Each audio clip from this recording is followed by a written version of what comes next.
চলো অবরোধ নিষেধের হালকা উপর ঝাপসা করে একটা রিভিউ দেওয়া যাক। এই গল্প নিয়ে নতুন করে কি আর বলবো, মারাত্মক লেভেলের একটি রোমান্টিক গল্প। আমাদের খাতরা লেখিকা বা অর্থাৎ তেজস্মী মুর্তজা তেজাপা ভেরি হেভি রোমান্টিক। ভেরির কথা নতুন করে কি বলবো, ভেরি পাঠক পাঠিকার কথা ভেবে গল্পে হ্যাপি এন্ডিং পর্যন্ত দিয়েছে। গল্পের নায়ক জয় আমির ভদ্র শান্ত, একেবারে লাজুক আর ভীতু।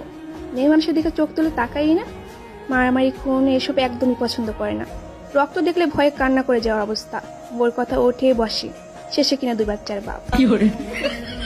স্বামীর ভক্ত মেয়ে মেহেজাবিন আর্মিন অন্তু নাকামি গতি, সারাদিন জ্বর পিছু পিছু করে স্বামীর সেবা যত্ন করে, কখন কি লাগে না লাগে একেবারে যাকে বলে স্বামী ভক্ত। আর জয়ের সাথে হামজাকে দেখলে জেলাস ফিল করে। অন্য মেয়ে হলো তো দুনিয়ায় ধ্বংস। শেষে 2 বাচ্চা জয়কে নিয়ে খুব সুখী।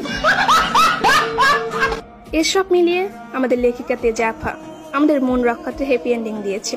রোমান্টিকে ভরপুর একেবারে ফানি একটি গল্প, কোনো দুঃখ নেই।